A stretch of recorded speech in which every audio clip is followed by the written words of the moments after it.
This is OTC After Hours, where entrepreneurs unwind, talk real, and grow together. Name for me? Isadore Sigmund Elvis Goldstein. I love it. It's great. Have you ever had a jersey where you have that along the back? It doesn't fit all on one jersey. You got to stack it. Yeah, exactly. Yeah, pay extra to get that jersey printed out. Right. Maybe we'll make you one. Love that. So this is a special episode of the OTC After Hours podcast. As a featured member, you get to have this live on your page. You're going to have a copy of it. And I'm excited that you actually are the very first interview. So if it's botched, then we'll just do it again. Yeah, okay. We'll just do it again and again until you're happy with it. Sounds good. So you and I met about a couple months ago. Yeah. For the very first time. Mm-hmm. At the Racketeer. Yeah. Yeah. Sponsor. The best place to meet. The best place to go for networking groups. Yeah. And, you were very sharply dressed, but I don't think I've ever seen you in sweats and a tank top before. So. You haven't come to my house. Yeah. just watching Scrubs and having some popcorn. And yeah. It's good stuff, man. Well, maybe we should hang out outside the group someday. Right. I don't know what I would do. It's like the first time I saw Nathan not in uniform. I'm just like, oh. Right. Yeah, same.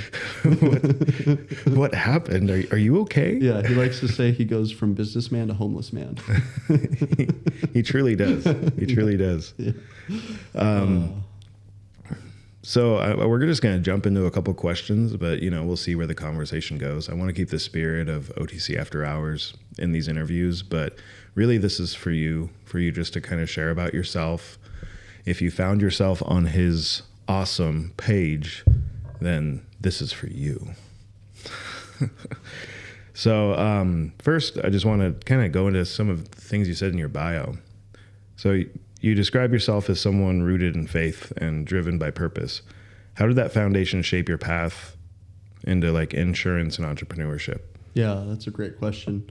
So how that really came about with purpose and where I am now and with my faith, to start with it really started with faith and finding purpose in that I didn't see a purpose to life or to suffering. I was going to take my own life because of that. And so, long story short, faith gave me that purpose back. And so I thought by having that purpose that I needed to go give my life back. So I sold everything I owned, hopped in my car, drove across the United States to give my life to serve the homeless. Well, I did that to make people happy, to serve others, to add value to this world. And I realized that in the midst of that, I was running for myself. And I needed to come back to Idaho to stop running for myself and to have that experience of who I really was and who I needed to be, really going back to my faith, going back to my purpose, and stop running for myself by those things, by those exterior things, and really go interior. And then I realized that I had this gift. I had this gift with speaking, with sales, with talking to people. And I wanted to use that gift, and I didn't know how to use that gift for a long time. And in some ways, I didn't want to use the gift because of mindset at the time, right? And so doing a lot of mindset work and doing a lot of personal development, doing a lot of spiritual growth, I learned that the best thing I could do was to help people in business and through sales and understanding that whole aspect of really the market, the world, and how that works to have that impact, add that value. And I believe, give people their purpose, right? Because I think if you make someone better, it will make their business better. And if you make a business better, you make all the world better. But it starts with the person. And what I really believe deep down is it really starts with how they view themselves and how they view themselves through others and through their relationship with their creator or with whatever they have. I really do believe for me that saved my life, is having that relationship. I didn't have a father growing up, so having that relationship with God as Father was huge for me and life-changing and leading me to where I am now, sitting here. Do you feel like you found yourself? Absolutely, yeah. I can say with confidence my whole name, and that is not something I used to be able to do because I used to run for myself. I used to tell people a nickname. For a long time, I went by... Izzy. No. No? Oh. when I moved to Coeur d'Alene, I was given an alter ego, a different name. I was a skater, and that name was Dusty. Dusty. I was Dusty the skater. What's the coolest trick you could do? I could do a tray flip down the stairs. Down the stairs? Down the stairs. Do you have any video of that? Yeah, I do. Can you send it to me for the interview? Do you bite it at the end, or do you actually land that? Yeah, we land, yeah. All right. Yeah, we skated quite a bit. Yeah, and so no one really knew my whole name for a long time in Coeur d'Alene because I went by Dusty. People thought my name was Dustin or something. They never would have guessed it was Isadore. And then through personal work. And someone saw your bill or something. You saw your debit card when you go in to pay for dinner. And it's like, bro, did you steal this? Right. Well, I guess to even go back a little further, I came from absolutely nothing. I came from poverty. Mm-hmm. I came from single mother household in an apartment in the ghetto of Minneapolis to off the grid in Idaho with absolutely nothing to now where I'm at now, which is a huge couple steps. Yeah. Yeah. That's impressive. Yeah. and a lot of it was realizing the gifts and the purpose that I had and how I needed to use that. So it's just been a lot of trying to figure that out. Well, nothing like the motivation of not having money to give you the motivation to pursuing having money. Yeah. I mean, raise the pressure. Right. That's why I've heard it said, like, you'll never find a harder worker than a parent who has a kid at home. Mm-hmm. Right. Because you think your needs are met now add the stakes right. on top of it. But if you're living in a place where everything you've ever achieved or had, you've had to earn for yourself, and you will go hungry if you don't earn, if you don't perform, if you don't come up with a solution. Mm-hmm. Makes it a little easier to focus on solutions and not just play Call of Duty. Right. Nothing against Call of Duty, bros. Right. I'm down a clown, but in its proper time and place. Right? Yeah. You got to keep the lights on and the internet running if you want to right. be able to do that. Right. Yeah. I used to be a big gamer, and then I had to take a step back from that to reorient my life, get my focuses and goals and priorities in order, and really find that purpose again. Well, I think you're doing a great job. I know that your insight on the podcasts have really impressed everybody, and just you've expressed feeling honored to be at the table, feeling honored to be a member of the group, and I can tell you now that everyone's honored to have you there or to be a part of something that you're a part of, because you can usually tell when someone's going somewhere, and when they have motivation and they have their eye on the prize and they're not slowing down for anybody. That's something that a lot of people have seen in you, and it's just keep up the good work, man. I appreciate that. So the questions and whatnot kind of focus on you as an insurance professional, but I know that you have plans for a lot more. Right. Yeah. If you were to talk about something in this limited amount of time that we have, right, would you want to go into what drove you into insurance, or would you want to focus more on the future and what you're building currently? Let's do both. Both? Yeah. So with that, we can just jump right into it with the insurance. So I got to insurance through a great way, with a great company, great agency, absolutely love them. And it showed me a lot, taught me a lot about sales and marketing and business very quickly. Before that, I was in business helping a local landscaping business become better. And from there, I was just doing grunt labor because I didn't believe that I could do something like this. So I thought, I just got to do the grunt labor job. I got to do the, whatever job, right? And I was doing that because I didn't believe in myself. I didn't have the proper mindset. I didn't believe my purpose could be real. And then everything changed when I started working for this landscaping company, and I realized my value. I realized the change that I could have not only in this company, but in other people's lives. And I thought, wow, this is really great. And then this insurance company reached out to me through mutual friends, and I thought, well, this is a great opportunity, and the landscaping company thought so too. So I transitioned to that and learned all about sales and everything, and I thought, just to be honest, in the sales ladder, I like to say insurance is very low on the sales ladder, how people see us in the sales world. I like to say we're a couple rungs above car salesmen and phone salesmen. We're not too high on the ladder, right? And I wanted to change that. And so I did. And so I helped people by breaking that stigma, helping the little old ladies that were getting ripped off, helping the people that were getting ripped off. And I could just explain it to them, have their contract be made and tailored to what they wanted. And like I just did the racketeer's insurance. I saved him several $1,000s a month. And he didn't need to spend that. It's the same coverage. It's a different company, and he gets the help, and he gets better help, right? Yeah. So that showed me that. And then from there, I thought, well, what's really important is assets, is real estate, and it's investments, right? And so I started to think, being a man of faith, that scripture, blessed are the meek, for they shall inherit the earth. And I kept thinking, what is this whole thing about the earth? I own property down south. I almost sold it because I was getting angry. I was getting upset. And I almost lost that beautiful piece of property that I own outright in my name. I kept it, and I trusted that everything was going to work out, that I was going to figure out this business thing, and that I was going to use my gift finally and do the work that I needed to. Fast forward, now I'm learning a lot more about real estate and how I can get into that space, hopefully going to get in that space in the future. And then from there, trying to learn what are the next things I need to do. I was just meeting with a mentor of mine right before this, and we were talking about, is it really, business coaching in life, or is it more like missionary? What is it? What is the purpose? What is the project? What is the goal?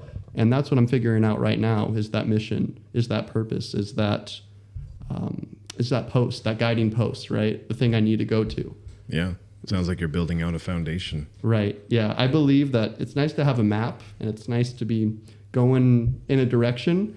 But if you don't have a specific location, you're just going to be driving around, right? If you have your place be Idaho, Idaho is a big place. You might miss Coeur d'Alene. You might go South Idaho and be like, wow, this is all Idaho has to offer. And you might miss the really good parts. So I think when you're planning out your life, like kind of a trip, having an actual destination as that aim is good, right? Eventually, right? Because if you just keep it broad, like Idaho, and don't specify it, then you're just gonna, have maybe a great adventure, but not the specific adventure. I think that vision really makes or breaks you and shapes you who you are. Well, something I really appreciate about you too is that, so clearly your motivation is deeply rooted in your faith. But that can go many different ways for people. I mean, you got some of the old school teachings that celebrate the suffering for the reward comes later, and that type of mindset. Sometimes faith can give you a rejuvenated self-worth and positivity and hope, but until you haven't used that as an excuse not to pursue your goals. Mm-hmm. It's a means to an end that continually works in tandem with each other, which I think is a beautiful thing, because you're not like, oh, well, heaven later. That's not necessarily your destination. It may be the final destination, but you're making a difference here and now in this world. You're using your time wisely. You're not using it as a crutch to not pursue or be driven or push yourself much, much further. Right. In fact, I think that from what you've said, it's like you're seeing how much good you can do before all that's done. Right. That you're not intimidated by the potential end someday. Instead, you're just like, well, why waste time? Let's go. And I think that's a beautiful thing too, because you can go, whether you're a faithful person or not, you can go about life in a lot of different ways. And I think it's awesome, the whole setting that destination and going in faith that everything's going to work out. Right. And being prepared to do anything it takes to make it work out. Right. Because I've always felt like destiny is a thing. Like, things work out for a reason.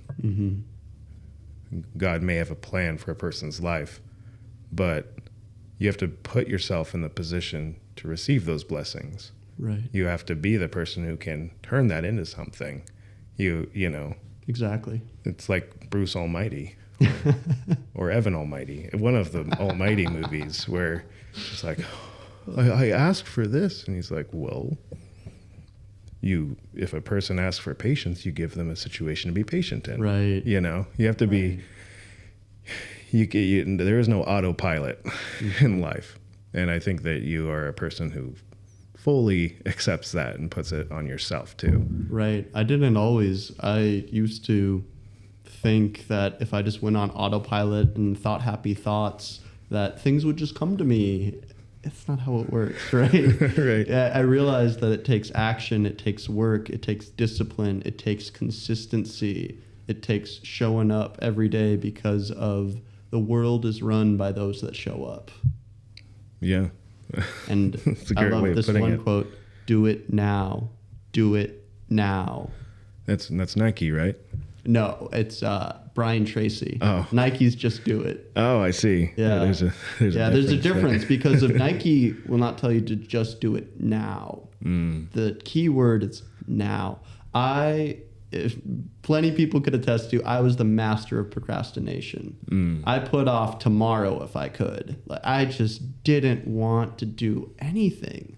I failed school. I was a D student. That makes me a great entrepreneur. But the problem is, it made me realize that I had a lot of work to do personally.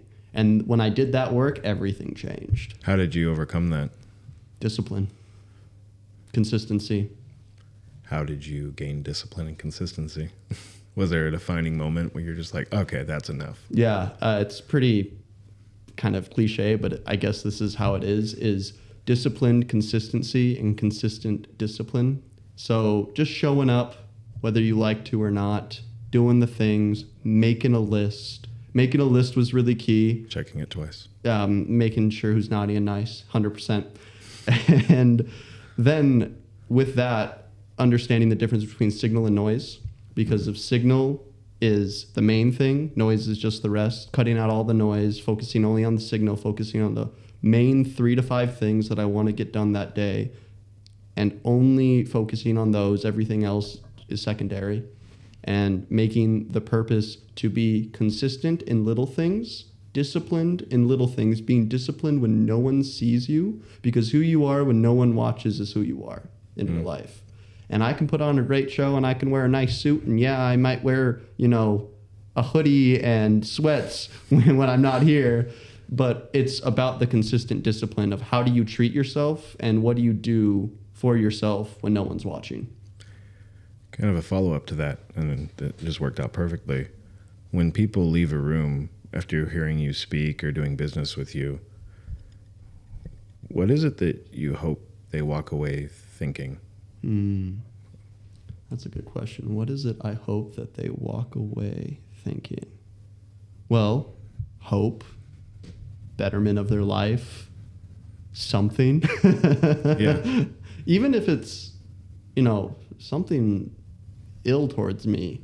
I guess I'm a big believer that emotions are memorable. It's not your words, it's not your actions, it's the emotion you made the person feel. Because of, as that famous quote goes, they don't remember what you say, they don't remember how you act, they remember how you made them feel. And I am a big believer in having people leave with the feeling of, wow, that sure was great.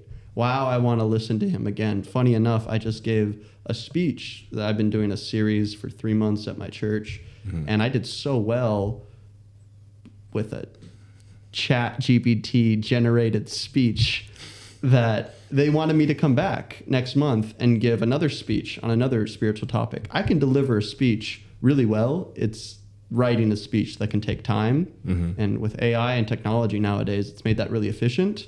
Yeah. And then you can also tailor it to your own story. I really like to say, have AI create 80% of your email, text messaging, stuff for clients, and also for speeches, and then do the 20% your own little touch. And I think that makes it special, makes it unique, makes it your own. Yeah.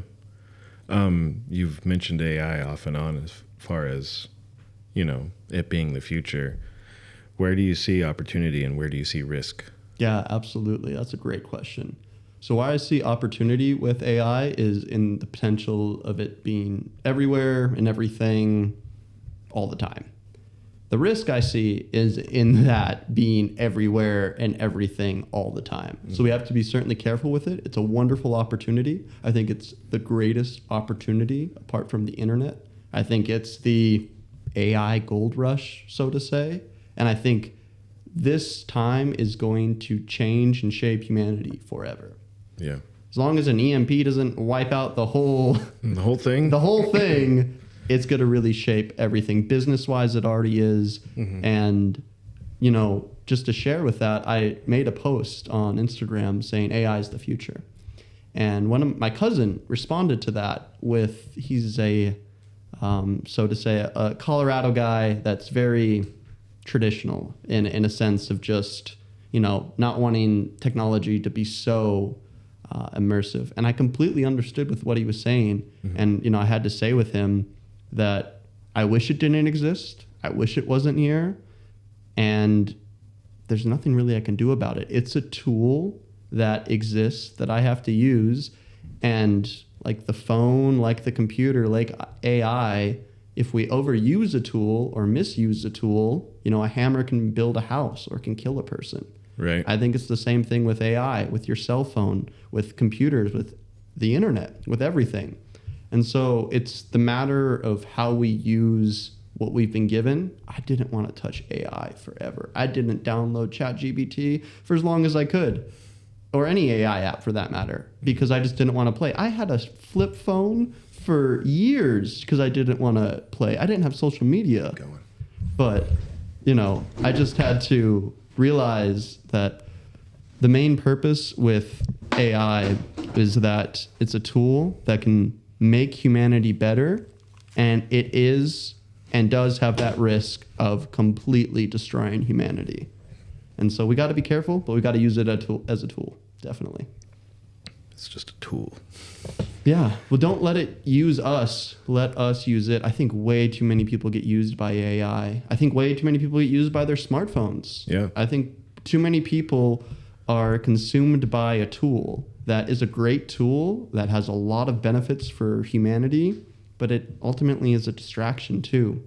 I like this one story. This one guy said, imagine there was a box, and in that box, you could open it up and ask it any question, and it would give you an answer. And you could tell it anything and look at anything throughout the world. And then he said, you have that in your pocket. And made us all realize the power of what we have. Yeah. Because that story 100 years ago, that was like a magical story. Distant fairyland far, far away, or a galaxy far, far away. Right. But now it's in our pocket. It's pretty insane. Mm-hmm. I wonder if it will go the way of social media and get ruined with a bunch of ads.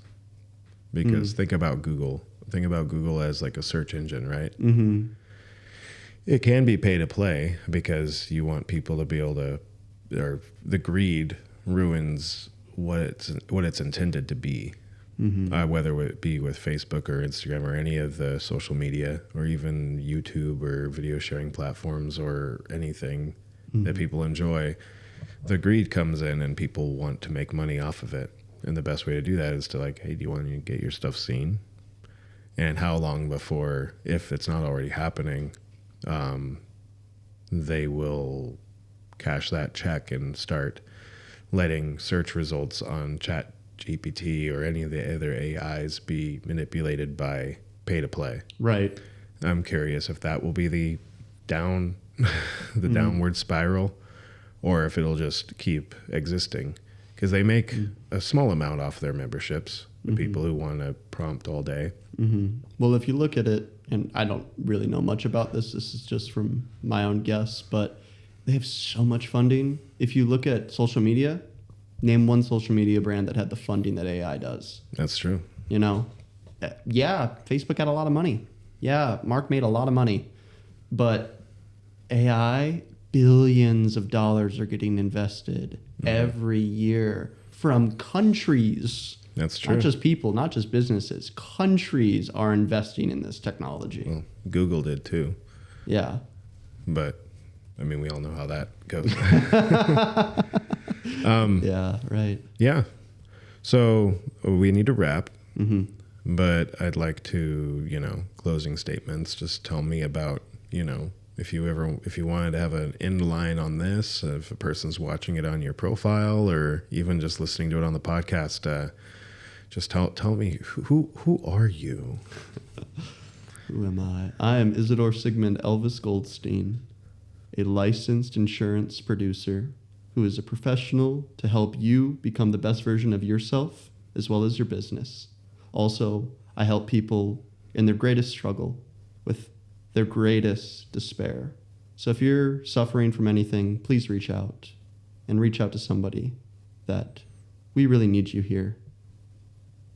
And yeah, I just really want to say thank you for having me in this space. Yeah. And I really appreciate it. We got to get you on another podcast here soon. Yes. Yeah, that would be good. I would like that. So awesome, man. Yeah. Well, thanks for being here. Thank you, Travis. We will see you next time. Hopefully Sounds on the good. podcast. Definitely at the group. And come to the Off the Clock networking group at the Racketeer in Post Falls, Idaho. Yeah. Yeah. Good stuff, man. Good stuff. Let's go.